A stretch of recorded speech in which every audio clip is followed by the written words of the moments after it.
Notre rôle maintenant, c'est détecter notre lumière et en profiter au maximum. Et quand on a un plaisir ou un désir, la porte s'ouvre encore plus grand. Comprenez, c'est quoi la lumière? Lumière, amour. C'est pas important qui tu es, où tu es, comment tu es. Dieu t'aime.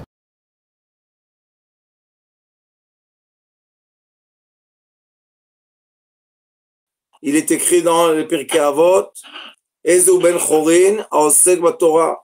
Celui qui étudie la Torah, c'est celui qui est l'être libre. Et pour étudier la Torah, comme on a déjà dit, il faut premièrement, avant tout, comme ça dit le Rambam, il dit avant tout, il faut travailler nos midot, nos caractères. Pourquoi? Parce que le caractère, c'est le travail de notre cœur. Et quand notre cœur n'est pas aligné, n'est pas équilibré, il fait des dégâts au cerveau. Il donne au cerveau des commandements, des commandes, des indications que le cerveau est obligé d'obéir parce qu'il n'a pas le Yetzer Tov et le Yetzer Hara dans le cerveau, il n'y a pas le mauvais penchant et le bon penchant. Donc le cerveau obéit au cœur. Et malheureusement, quand le cœur n'est pas équilibré, n'est pas aligné, alors le cerveau est en train de nous emmener à des comportements, des paroles, des pensées. Il nous connecte à des sentiments et le pire, des souvenirs qui ne sont pas bons. Alors le travail de tous les jours est premièrement travailler le matin les midot. Alors on a parlé de la ga'ava, de l'orgueil, ka'as, la colère, kabdanut, être méticuleux, ha'atzvut, la tristesse, ha'sina, la haine, ha'kin'a, la jalousie. Et maintenant, on va comprendre pourquoi la jalousie va faire naître chez nous à ta'ava bata'anugim. C'est quoi ta'ava bata'anugim? Il y a dans le ta'anug, dans le plaisir d'une personne, il y a comme dans toutes les midot deux côtés. Nous avons, comme dit le Sefer Yetzira, en lemala me'oneg, d'être heureux, joyeux dans le plaisir. C'est un degré très élevé de l'être humain, mais on peut être aussi dans le désir. Et quand on désire, le problème c'est qu'on ne se contrôle pas. Le plaisir est que je contrôle ce sentiment magnifique de bien-être. Ça, c'est ta'anoug, le bien-être physique. On parle tout ça physiquement. Et le désir, c'est que je suis dans la même volonté, mais je ne suis pas dans le bien-être. Ça veut dire qu'il y a une force très puissante qui m'oblige. Il m'oblige, c'est une obligation, c'est une addiction de vouloir des choses. Je ne suis pas capable de dire non. Le Rambam Bilchot Tshuva, le Rambam, quand il enseigne comment faire Tshuva, il dit qu'un des signes que j'ai changé ma polarité et je suis passé à la polarité positive vis-à-vis de Dieu, il dit le Rambam là-bas, quand une personne est partie dans la même ville et il a vu la même femme et il a le même attirance vis-à-vis d'elle, l'attraction, et il a la force de le faire. Et il a la possibilité de faire, parce que des fois on retourne au même endroit, on rencontre la même situation, mais on est plus fort, on est malade, on est âgé, mais la même chose, il a les mêmes forces, tout la même chose, et maintenant il choisit. Ça, les gens ne comprennent pas. Je choisis de ne pas faire ce que je ne dois pas faire. Je le choisis. Personne ne me force. Je suis dans le même hôtel, avec la même femme ou avec le même homme, chacun son problème. Et je choisis maintenant. Je suis là-bas et je choisis de boire mon café et de ne pas aller monter dans la chambre, faire ce que je pense ou ce que la Torah nous dit qui est interdit ou pas bien de faire. C'est pas que je ne peux pas. Je peux. C'est pas que je veux pas. Je veux. Alors, qu'est-ce qui s'est passé maintenant? Je peux. Écoutez bien ce que je vous dis. Je me suis bien travaillé. J'ai changé j'ai changé l'application qui m'oblige à l'application que je peux choisir.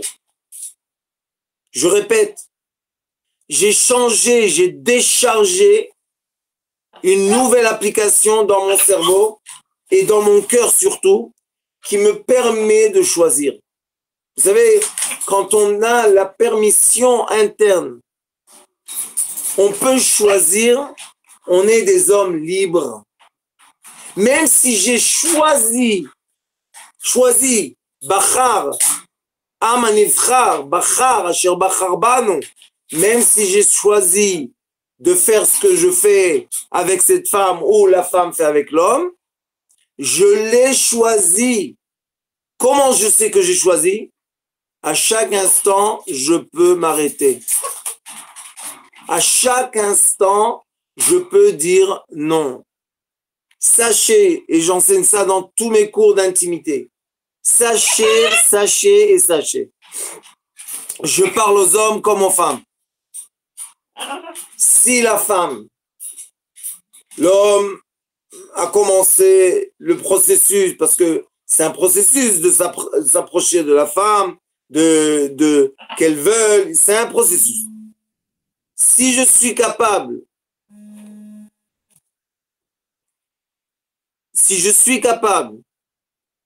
à chaque instant du processus, m'arrêter. Pourquoi? Parce que ma femme, maintenant, elle voulait juste un bisou. Elle voulait juste un câlin. Elle voulait juste être caressée. Elle voulait pas plus que ça. Si la femme ne veut pas plus, on n'a aucune permission d'aller plus loin. Ah, l'homme, il dit, mais c'est ma femme avec qui je vais faire ce que j'ai. Non, t'as pas compris. Oui, c'est ma femme. Mais on est des êtres libres. Veut dire quoi, libre? Je veux être avec ma femme seulement pour une raison. Qu'elle ait du plaisir. Et non parce que j'ai du désir vis-à-vis d'elle. Et je veux pas, je vais dire un mot qui est violent, mais vous m'excusez d'avance. On n'a pas le droit de violer sa femme. Et quand je dis viol, ça ne veut pas dire frapper. C'est juste insister. Pourquoi? Pour remplir mon désir. Parce que quand une femme est violée, elle n'a aucun plaisir. Au contraire. Donc, c'est quoi être un homme libre? Où je vois que j'ai fait le vrai travail, que j'ai plus d'orgueil et je veux plus m'énerver et je suis plus méticuleux et j'ai plus de tristesse et j'ai plus de haine et de jalousie. Comment je le sais? Quand j'arrive au réveil du désir. Est-ce que je suis dans le désir ou bien grâce à Dieu, je suis capable de donner du plaisir? C'est de la générosité de donner le plaisir. C'est la compréhension. C'est le travail, c'est le fruit du travail. C'est pour ça que le Rambam, il dit, et entièrement qui je suis moi pour donner raison au Rambam, mais il dit, le plaisir et le désir, c'est là-bas que je sais si je maîtrise mes midot, mon caractère, ou bien si malheureusement encore la force du mauvais penchant est là pour m'obliger. Et m'obliger veut dire maintenant j'ai du désir. C'est pas seulement du désir d'une femme, c'est aussi le désir de l'argent.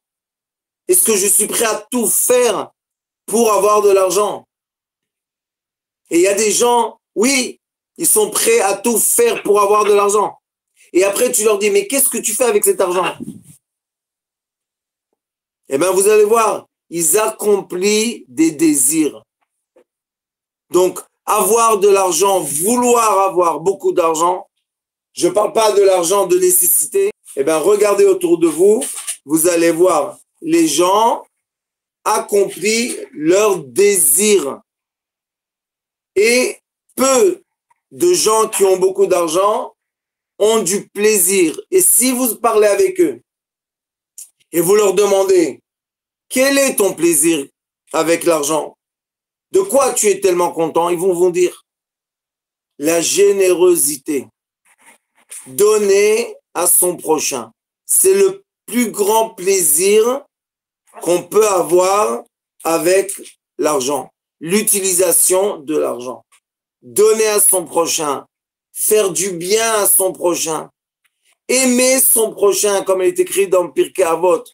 Ohev et hamakom, ohev et habriot. Si tu aimes Hachem, tu es obligé d'aimer la création, ses créations. Tu dois aimer les minéraux, les végétaux, les animaux, la volaille, les poissons et le plus dur, les êtres humains. Aimer les êtres humains. On a du plaisir d'aimer les êtres humains. Et on fait aucune différence. Mais comment c'est... On a le plaisir. Comment... C'est quoi ce plaisir-là? Qui n'est pas le désir des êtres humains. Parce que le désir que j'ai vis-à-vis d'un être humain, c'est que je veux l'exploiter.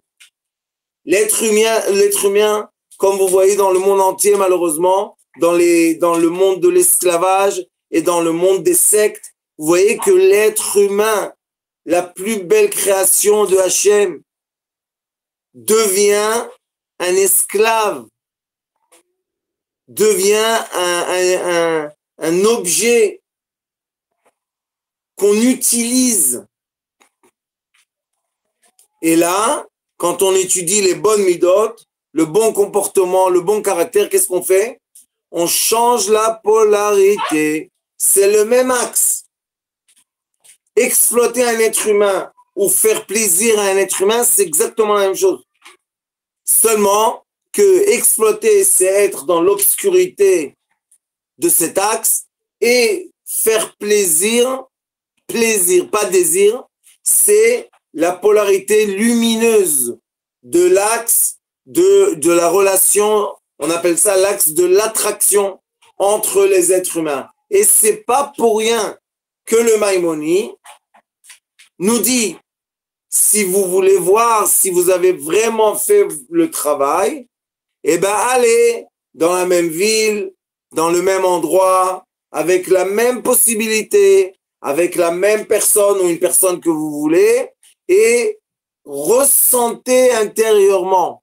Et vous savez, il est écrit, Bifnei Iver lo titen mirchol. C'est interdit de dire à un aveugle, marche devant un trou. C'est interdit. Donc ici, c'est la même chose, il faut faire très attention. Il faut parler avec un sage qui vous connaît pour que vous soyez capable vraiment d'affronter ou de dépasser ce degré de désir et comprendre que maintenant, on veut seulement du plaisir autour de nous. Et le plaisir n'est pas mon plaisir premier, mais premièrement le plaisir de mon prochain. Et quand je fais plaisir à quelqu'un, j'ai du plaisir. C'est une relation hormonale entre les êtres humains qui est la dopamine et l'endorphine et l'ocytocine.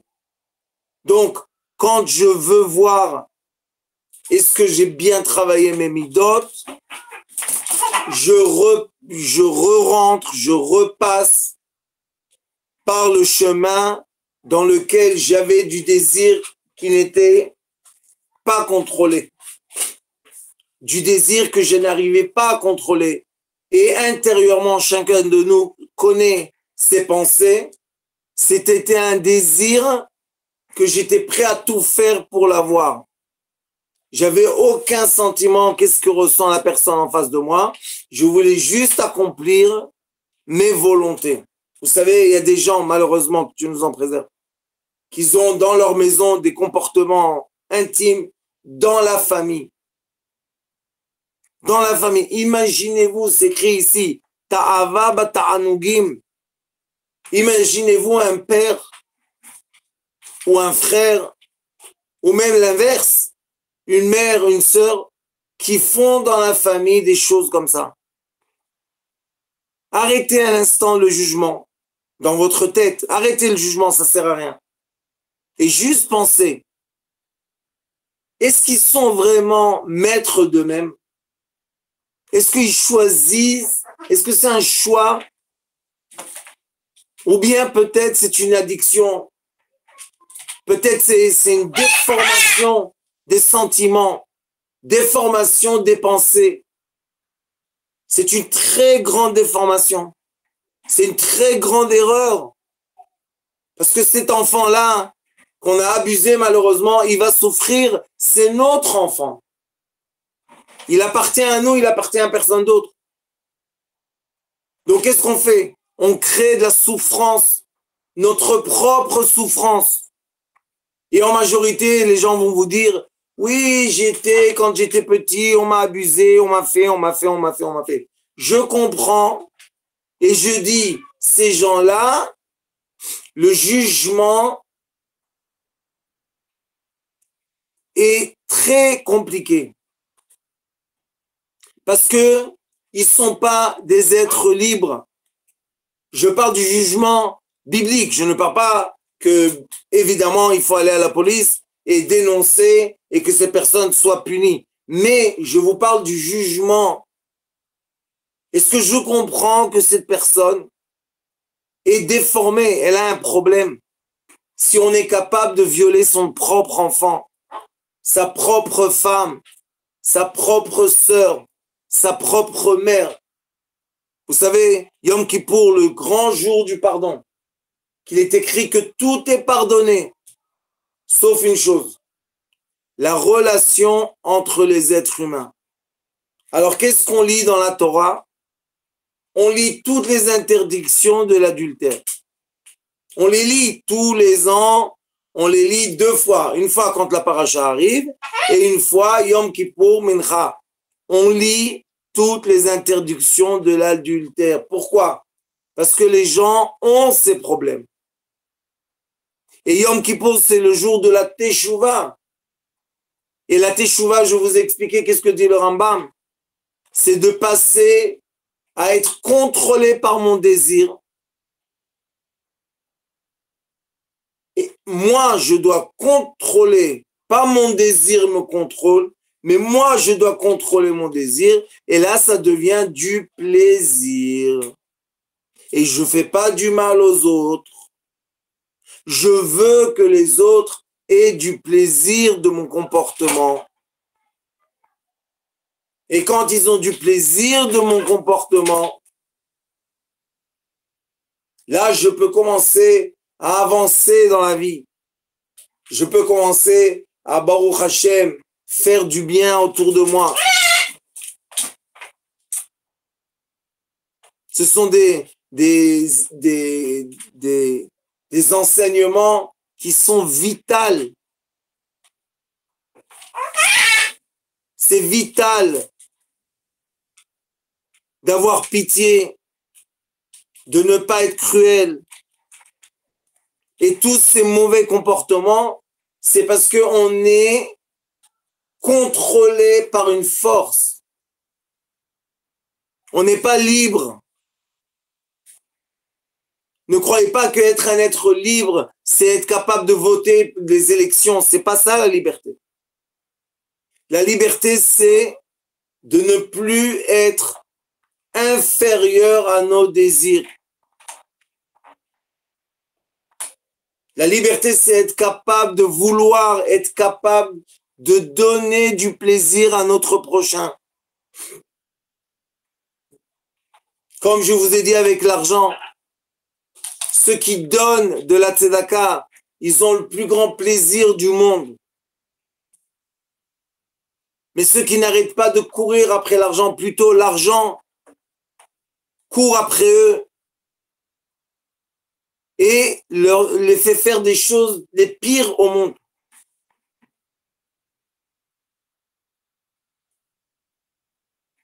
Parce qu'ils sont capables de détruire la vie des autres pour avoir $1 million. Et alors? Et il y a des autres personnes qui prennent $1 million pour construire la vie des autres, pour améliorer la vie de leur prochain. Et la différence entre les deux personnages est simple. C'est un grand travail, Baruch Hashem. Mais la différence est simple. Est-ce que je cours après mes désirs ou bien est-ce que je suis le serviteur de donner du plaisir?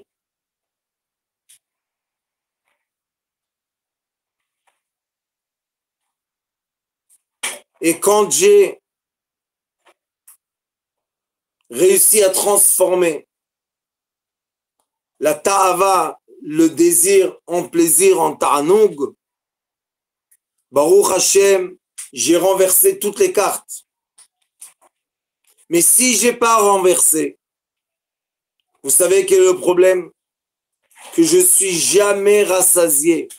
Achemda, il est écrit dans les 10 commandements. Lo tachmod eshetreacha. Tu n'as pas le droit d'avoir la chemda. C'est quoi la chemda? C'est d'avoir l'envie forte, l'envie chaude, l'envie bouillante de ce qui ne m'appartient pas. Et pire encore, de ce qui appartient à mon prochain.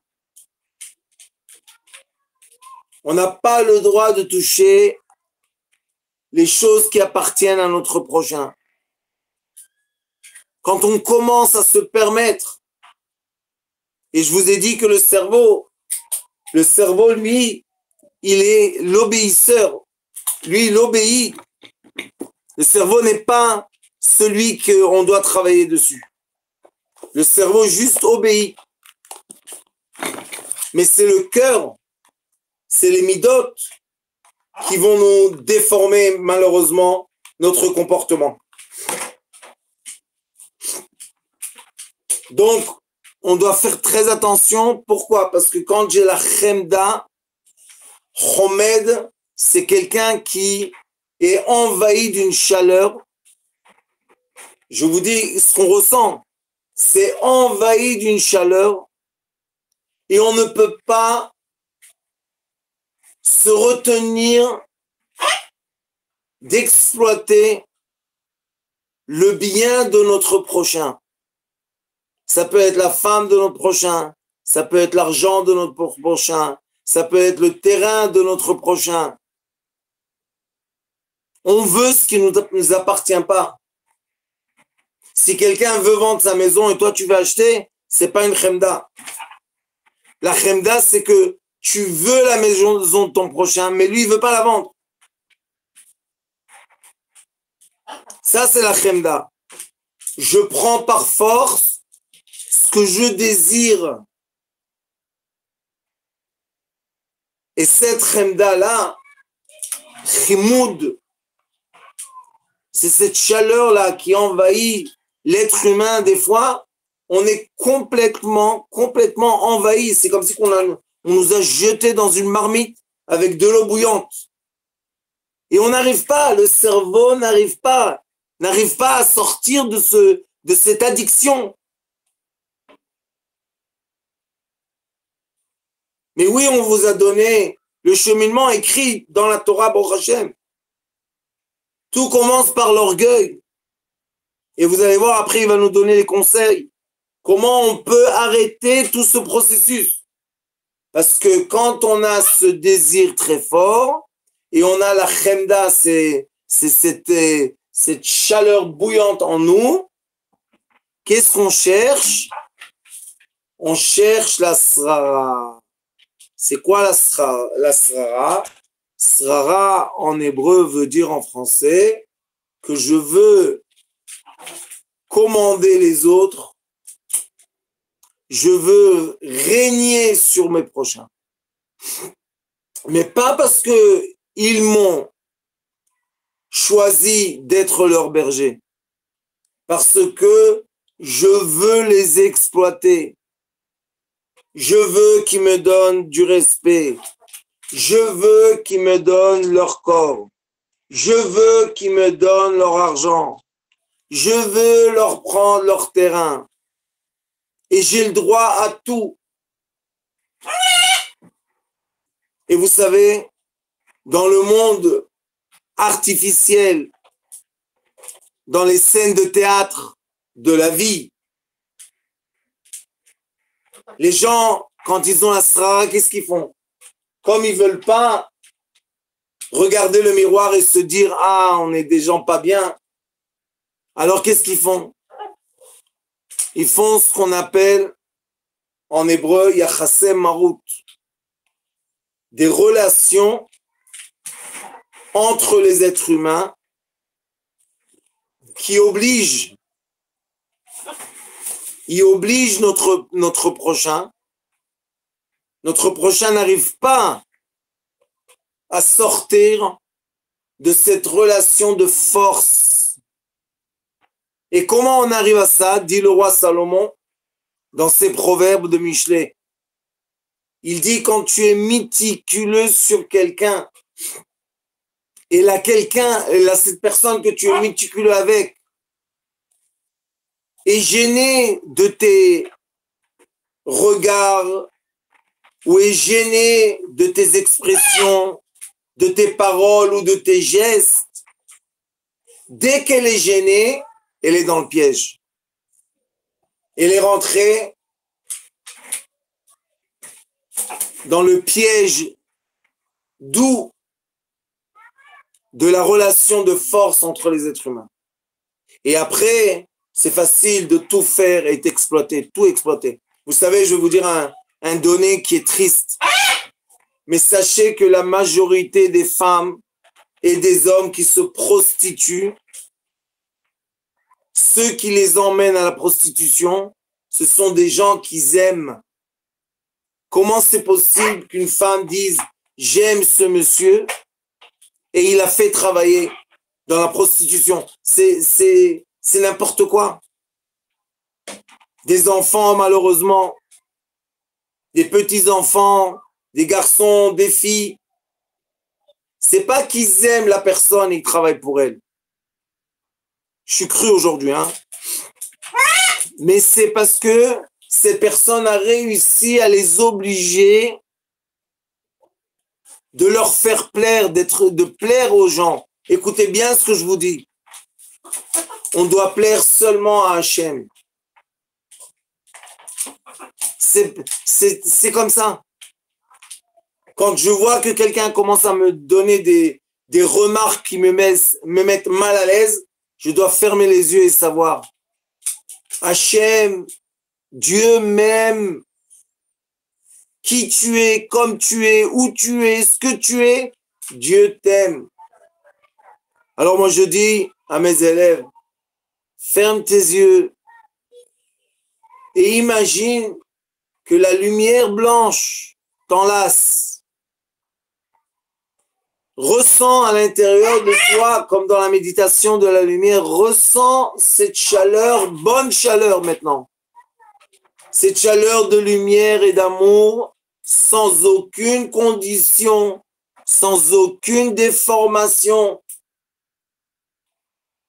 Vous savez que chacun des êtres est libre, et chofchi est libre et mérite de ressentir cet amour sans aucune condition de Hachem. Et chaque être humain qui a eu la mort clinique ou qui a fait une sortie astrale va vous témoigner qu'il a ressenti une lumière qu'il a enlacée, qu'il a enveloppée de tous les côtés. Et cette lumière donnait seulement de l'amour, c'est tout. Elle voulait rien de toi, elle voulait seulement te donner le plaisir de recevoir de l'amour, de la source de l'amour. C'est comme quelqu'un qui est assoiffé, qui arrive à une rivière, il va boire de l'eau. L'eau dans la rivière est gratuite, bois. Mais pour boire de l'eau de la rivière, oui, il faut un travail. Il faut baisser son orgueil. L'eau va pas venir à ta bouche. C'est toi qui vas te baisser, t'incliner, t'allonger sur la terre pour boire de l'eau. Pourquoi tu le fais? Parce que c'est vital.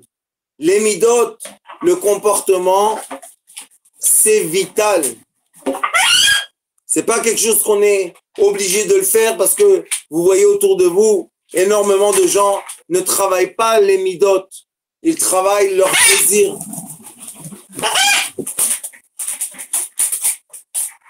Même Bijou, il veut être libre, on va l'envoyer, on va le prendre dehors. On va le faire voler dans le ciel, être content.